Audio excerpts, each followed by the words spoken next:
Dr. David Clark. Mr. Speaker, it's not working. The member, Mr. Hayes, who has resumed his seat, has talked about this long-term plan the government's putting in place to support the economy, growth, tough times, all of that. They've been there for 5 long years, and we don't see the results. They still have the worst economic record of any government in the last 50 years, and that is a shocking reputation to have. And no amount of spin by Mr. Hayes is going to change that fact. If the economy isn't growing, if the policies aren't working, carrying on with the same policy isn't going to change anything, Mr. Hayes. So this bill, coming back to the specifics of this bill, is a bill which does amend the Tax Act. It attempts to plug a few holes here and there. Nothing wrong with that. Nothing wrong with that. It's what's not in this bill that is the most significant talking point, because this bill refuses to engage with pro-growth tax reform. The kinds of things Mr. Hayes was explicitly ruling out in his speech. The OECD, the IMF, the Treasury, and nearly every Western country believes that a capital gains tax is the answer to an anomaly in the tax system. It is the way to make sure that every Kiwi pays their fair share, to make sure that the investment signal is neutralised. But Mr. Hayes continues on saying that his government will not listen to the OECD, they will not listen to the IMF, they will not listen to the Treasury, they will not listen to any serious economic commentator. They are determined to carry on.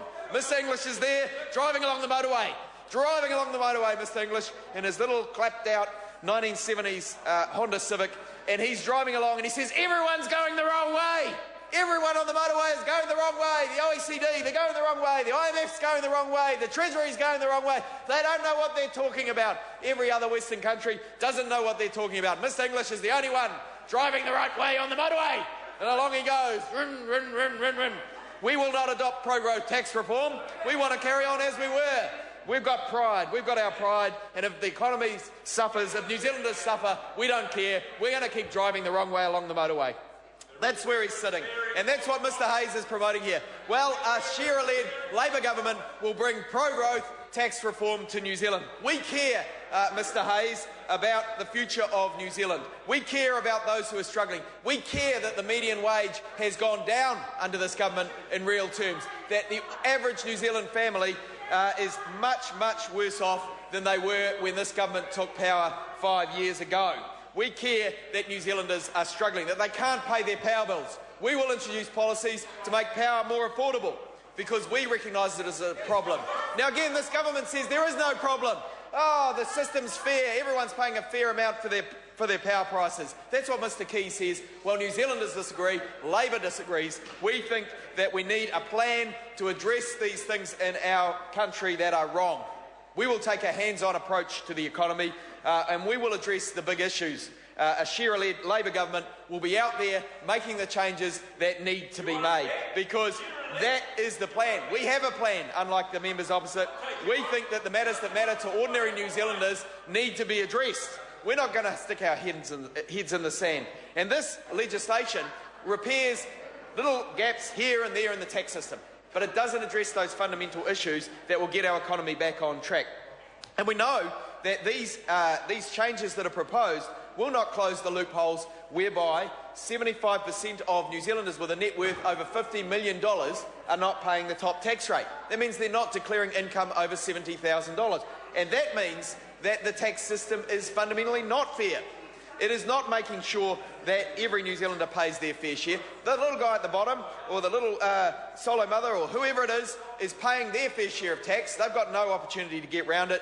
But many at the top end are employing the accountants necessary to avoid their obligations and bearing things in capital. Now, it doesn't suit these folks here to challenge that. They've said that. Mr. Hayes has said they're not going to change that. They're not interested in pro-growth tax reform. They're not interested in a capital gains tax. They're not interested in research and development. They're content to let ordinary New Zealanders struggle whilst those who already have a lot of money protect their interests. That's where their interest lies. Now, Mr. Speaker, One of the other things that they've got on the table for tax reform is to start charging for clergy housing, introducing a tax on clergy housing. Yes, you heard it right, Mr Speaker. Members of the House heard it right, a tax on clergy housing. And we know what that will mean. That will mean that many small, struggling rural communities, those who are suffering the most under this government's terrible policies, will no longer be able to afford to have a full-time vicar or minister in their local community. And often that person is the last professional left in this community. Those vicars, those ministers, those pastors in those small rural communities, they are often the only professional left in town. Struggling families go to them for advice, for basic legal advice, or for advice on filling out forms for the government, for all manner of things. They're not just hatching, matching and dispatching, as is the ordinary work of the vicar. They're out there supporting small communities, but many small communities will lose their vicars, will lose their ministers, because this government's wanting to introduce another petty tax. They introduced the paperboy tax, the paper girl tax. Let's think back to that terrible budget where they tried to stamp on the paper boys and paper girls of New Zealand by introducing a new tax. We've got them also trying to introduce the car park tax. Well, that was in this legislation until there was a popular revolt. They're always trying to put petty taxes on New Zealanders, on ordinary struggling New Zealanders, but not actually addressing the big issues, not actually putting progressive tax reform in place, not willing to entertain pro-growth tax reform that the OECD, the IMF, the Treasury and every serious economist recommends, introducing a capital gains tax which would see money flow toward the productive sector away from the speculators. This government, it's not in their interest, they won't entertain it, so we don't see it in this legislation. But those families out there in the small communities that are really hurting, that seeing the absence of jobs, that is a consistent feature of this government, hit their families hardest, have been given increased prescription charges by this government. It just builds up, it builds up, it builds up. They won't have a local minister or vicar to advocate for them if this tax on clergy housing goes ahead. They will lose those people that support their communities due to another petty tax. This government is just after the little guy, and that is a shame. That is a terrible shame. Tightening up the tax system, we don't have any problem with that in the Labor Party. We'll be supporting this legislation, but we wish this government would step up and address the big issues. The big issues that would get the economy back on track, that would see the kind of growth in the economy you get under a Labor government. And I remind members of this House that on average over the last 50 years that Labor governments have grown the economy by 3.7% on average, while national governments have grown it nearly a percentage point slower. This national government is worse than most. Its record on growing the economy is the worst as we know in the last 50 years. It is worse than most, and that is in part because it's not willing to step up and address the big issues of the day. We have the worst current account deficit in the developed world, the IMF says. The worst. Worse than Greece.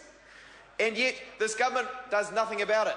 We see the Minister of Finance sticking his head in the sand, driving his clapped-out 1970s Honda Civic up the motorway the wrong way, saying everybody else has got it wrong. All those people in the Lexus, in the Toyota, in the Subarus going the other way, zipping past. They've all got it wrong. The OECD, what would they know? The IMF, what would they know? The Treasury, what would they know? Every other Western country, what would they know about pro-growth tax reform?